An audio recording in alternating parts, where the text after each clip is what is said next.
अभी सब्सक्राइब करें हमारे चैनल माँ दुर्गा म्यूजिक को और साथ में बेल आइकन जरूर दबाएं ताकि ऑल नोटिफिकेशन आप तक जल्द।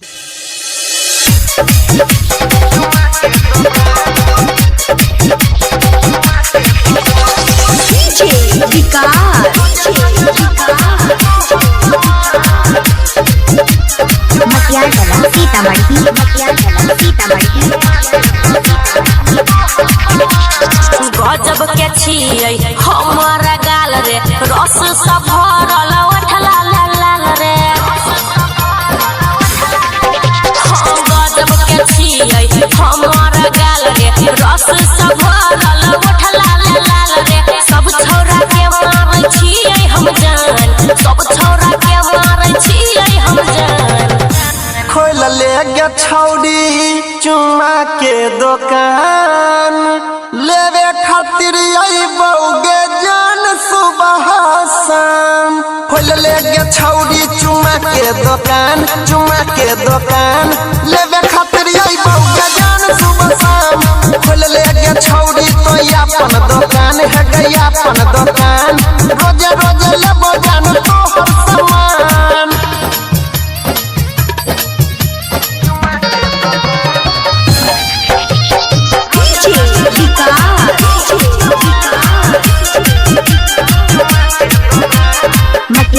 सीतामढ़ी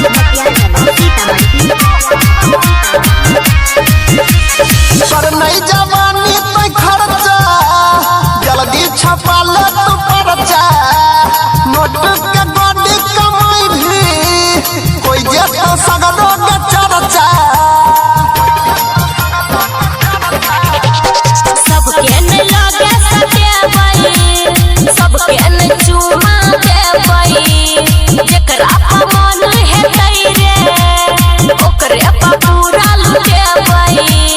कथिला होइ छही तू परेशान, कथिला होइ छही तू परेशान। खोल ले गे छौड़ी चुम्मा के दुकान, लेवे खातिर बौगे जान सुबह शाम।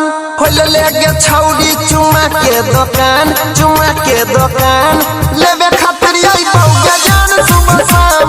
खोल ले गे छौड़ी तो अपन दुकान है गई अपन दुकान, रोजे रोजे लेबो जान तोहर सामान।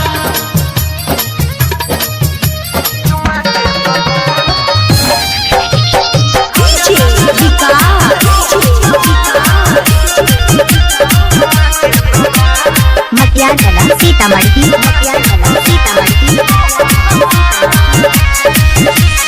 सही सही दाम लगैबो, घाटा नहीं लागे गे देबो। तोरा दुकान के छोड़ के जान दोसर दुकानो नहीं जेबो। लाखों के हमर जवानी छोड़ाबै छै सब पानी। सुमन सोना के संगे करो नहीं तू छेड़खानी। अनिल सनी बंद राख जुबान, अनिल सनी बंद राख जुबान। खोल ले गे छौड़ी चुम्मा के दुकान, लेवे खातिर बौगे जान सुबह शाम। खोल ले गे छौड़ी चुम्मा के दुकान, चुम्मा के दुकान, लेवे